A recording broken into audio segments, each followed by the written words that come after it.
Hey everybody, I'm Tyler McBroom. Let's dive into another tax tip today. We've got a few new people, new friends following us here, so I'd like to recap what self-employment tax is. We've had a couple tax tips in recent weeks that specifically address it, so I thought I want to, and how to minimize it, so I want to just hash out exactly what it is. Now, what I'd liken it to is it's your Social Security and Medicare for a self-employed person. So if you've ever had a normal, regular job where you get a paycheck every other week from an employer, you get a pay stub. If you look at that pay stub, you see your gross pay, and then you see all the taxes taken out. So you've got your income tax withholdings, federal, state, and then you've got a line for Social Security and a line for Medicare. And those two combined add up to about 7.5%.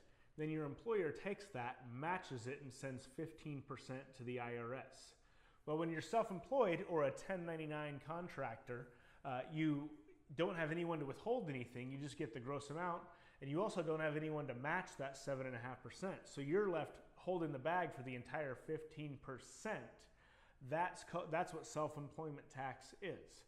Now, that's fine because you're putting money towards your retirement, Social Security, your Medicare contributions overall, but the problem with that is on the first $15,000 of net income that you pay in on that, 85% of the tax you pay is going into your actual retirement account, and then 15% goes to the general fund, welfare programs. It's kind of that big general pot.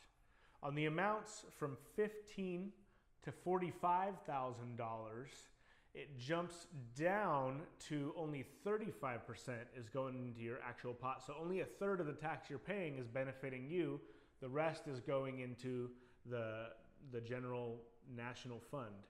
And then anything above $45,000 all the way up to the maximum $127,200, only 15% is going into your actual account.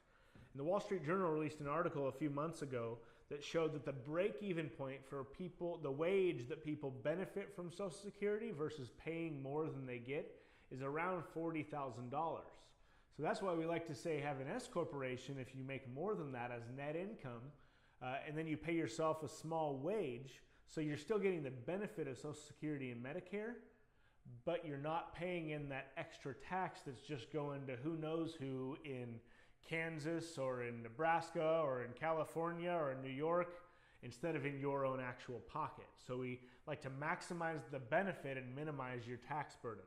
So that's what self-employment tax is. Hopefully that makes sense. And if you need any more clarification, feel free to hit that link below and send us a message, and we'd be happy to address your specific situation. So see you next time.